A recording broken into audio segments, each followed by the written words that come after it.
안녕하세요. 꿀벌 스토리입니다. 자, 오늘 6월 18일 드디어 6월의 셋째 주가 지나갔습니다. 이제 6월의 넷째 주 그리고 마지막 주 이렇게 남아있는 것 같은데요. 우리 텔콘 주주분들 그리고 KPM테크 한일진공 주주분들도 마찬가지로 다들 힘드신 것 같아요. 오늘 어제 제가 영상에서 말씀드렸듯이 주식을 좀 팔았다고 했죠. 텔콘 주식을 좀 팔았어요. 아주 낮은 가격에 눈물을 머금고 팔았습니다. 그 이유는 제가 이제 다른 종목을 쭉 이렇게 보고 있었죠. HLB라는 종목을 쭉 보고 있었는데 제가 되게 기다리던 소식이 나왔어요. 얘는 꼭 이 뉴스가 나와야 좀 추세가 반전될 것 같다. 그런 느낌을 좀 갖고 있었고 HLB 관련 영상에서도 몇 차례 얘기를 했었어요. 여러 차례 얘기를 했었어요. 근데 그 뉴스가 어제 나왔기 때문에 진짜 고민을 많이 하다가 텔콘의 한 10분의 1 정도를 매도를 하고 그걸로 HLB를 샀었어요. 그래서 이제 뭐 제목을 뭐 좀 팔았다 뭐 그런 식으로 그래 좀 팔았다 던졌다 뭐 이런 식으로 표지 제목을 했었죠. 오늘도 조금 팔았습니다. 네. 제가 팔아야 오른다고 하면 좀 더 팔아드리리 약간 이런 마음으로 팔았고요. 오늘은 어제 판 거보다 더 조금 팔았어요. 네. 뭐 몇 주를 팔았는지 뭐 그런 거는 말씀드리지 않겠습니다. 그거 뭐 매수매도에 있어서 영향을 끼치는 그런 행동은 제가 하고 싶지 않아요. 그래서 이제 조금 더 팔았고 제일 중요한 것은 지금 텔코는 매도할 구간은 전혀 아니라고 저는 생각이 들어요. 근데 이제 오늘 좀 판 이유는 다른 종목 두 종목이 좀 궁금해서 걔네들을 좀 지켜보자 하는 마음으로 포초병을 좀 세우려고 매도를 했습니다. 제목을 이렇게 했어요. 일부러 공매도 새끼들 좀 힘 좀 내라고. 공매도 새끼들 너 좀 힘 좀 내봐라. 이제 뒤졌다 너네는. 약간 이런 느낌이죠.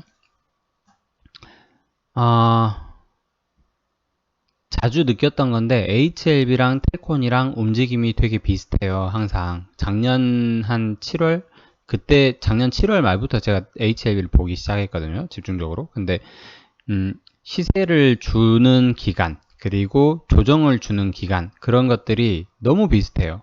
그래서 참 움직임이 비슷하다. 둘 다 공매도가 많고 뭐 그런 점도 참 비슷하고 그리고 계열사 관계사 중에서 시가총액이 가장 크다는 점도 좀 비슷하고 그랬었습니다. 지금은 뭐 텔콘이 KPM테크랑 시총이 비슷해졌죠.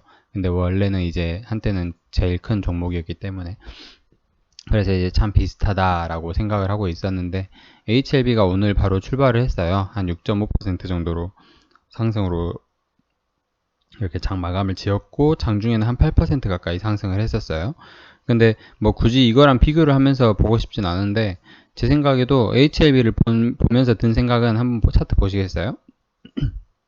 지금 이 가격이 일봉으로 보면 이렇게 쭉 보면요 36,000원 이 정도면 이 정도에서 마감을 짓는 것은 예전에 한 번, 두 번 이렇게 두 번 정도 찍었다가 바로 내려갔어요.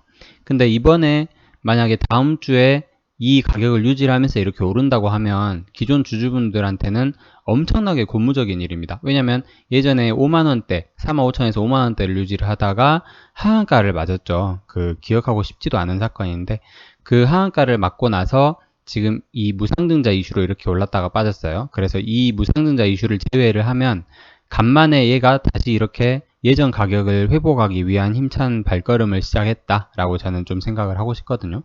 물론 이제 오늘 종가를 제가 좀 긴장을 했던 이유는 윗골이 달면서 또 내려가지 않을까 좀 걱정을 했어요. 그리고 다음 주 되면 또 이렇게 또 예전처럼 이렇게 쫙 내려갈 수도 있어요. 근데 이번에는 확실히 그 지양군이라는 사람이 최대 주주로서 지분율을 좀 매입했다. 10만 주를 샀거든요. 그래서 이제는 좀 달라지지 않을까 하는 기대가 좀 있어요. 문제는 텔콘도 마찬가지라는 거예요. 텔콘도 지금 엄청 힘들어요. 우리가 엄청나게 힘든데 단 하루만 뭔가 추세를 반전시키는 어떤 소식이 나오거나 하면 휴머니젠 그 렌질루맘 이슈 말고도 여러 가지가 있어요. 그 반전을 시켜줄 수 있는 뉴스들이. 그 HLB 같은 경우에도 주주들이 제일 기다리는 소식은 사실 리보세라닙의 NDA 신청이거든요. 정식 판매 허가 신청인데 그 신청 외에 그 신청 이전에 주가를 좀 어느 정도 반등시켜 줄 만한 어떤 뉴스가 있어야 돼요. 그래서 주가를 이렇게 오랫동안 이렇게 평탄하게 유지를 해오면 주주들이 말라 죽죠. 이렇게 쭉 하락을 하다가 이렇게 말라버리면. 근데 거기에서 거래량을 터뜨리면서 쭉 이렇게 반전을 일으켜 만들어 주려면 우리 비단 그 렌질루맙 이슈 전에 좀 뭔가 작업을 쳐야 된다. 그래서 이렇게 좀 이렇게 반등을 만들어 주고 거기서 한번 터뜨려 주면 아주 좋죠. 근데 만약에 여기에서 바로 렌질루맙 이슈가 터져버리면 바로 공매도 폭탄 맞아요. 그렇기 때문에 추세를 반전시켜 줄 만한 어떤 뉴스가 있어야 된다. 근데 그 뉴스가 과연 뭐가 될까? 저는 솔직히 텔콘의 대표가 김모식이라는 그 대표가 이 지분을 좀 추가할 거라는 생각은 솔직히 안 들거든요. 그럴 가능성은 아주 희박하고, 예를 들면 뭐 AB온 이슈라든지 아니면 비보존 첫 환자 투여 이슈라든지 아니면은 AB온 상장 이슈도 있고요. 아니면은 비보존 외에 엠마우스 같은 경우에도 나스닥 상장 심사를 다시 걸칠 수가 있다는 점도 좀 생각을 하셔야 될 것 같고, 여러 가지 이슈들이 좀 있을 수 있을 것 같습니다. 그래서 지금으로서 우리 개인 투자들이 할 수 있는 거는 별로 없어요. 사실은 기다리는 수밖에 없어요. 근데 거기서 너무 지친다면 조금 이렇게 매도를 하고, 저처럼 이렇게 또 다른 종목도 한번 구경해보고 그런 방식도 괜찮을 것 같다는 생각을 해봅니다. 너무 개판이라 그런 말씀 드리는 거고요.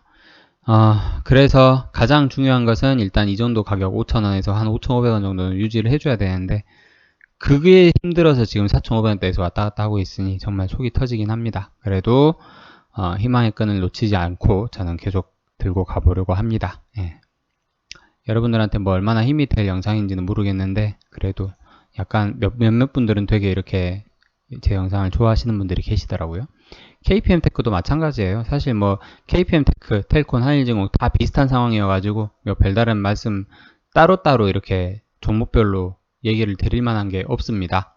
KPM 테크 같은 경우에는 예전에 7,500원까지 갔던 영광을 뒤로 하고 지금 3,000원대에서 계속 공방을 펼치고 있는데, 얘 같은 경우에도 단기적으로 이렇게 좀 보면은 윗꼬리 만들면서 내려올 때 있잖아요. 이때를 한번 유심히 보시고 얘가 이 정도 가격만 가면 좀 떨어지는구나, 약간 이런 느낌을 가지시는 것도 좋아요. 그래서 다음번에 이 정도 가격 오면은 조금 팔고 한번 지켜보자, 그렇게 하는 방식도 괜찮을 것 같습니다. 그죠? 그리고 한일진공 같은 경우에는 제가 아직도 조금 그때 샀던 거 가지고 있습니다. 뭐 이 정도 가격 올 거 예상했고요. 그때 각오를 했고요. 예상이 아니고 각오를 했다고 해야겠죠. 그때 제가 1,300원 정도에 샀었는데 지금 마이너스 한 8% 정도 되는 것 같아요. 근데 뭐 별로 타격이 없는 정도의 금액이라서 좀 더 갖고 가보려고 합니다. 그리고 텔콘을 오늘 좀 팔았다고 했는데 그걸 팔고 새로 산 종목들이 두 종목이 있어요. 걔네들은 이 다음 영상에서 말씀드리도록 하겠습니다. 보초병 수준이라서 아주 소액만 샀다는 점 미리 말씀드립니다. 내가 팔아요 오른다 하면 좀 더 팜이라는 제목으로 우리 텔콘, 한일진공, KPM 테크, 한일진공, 텔콘에 관한 이야기였습니다. 끝까지 들어주셔서 감사드립니다. 금요일 밤 즐겁게 보내십시오. 고맙습니다.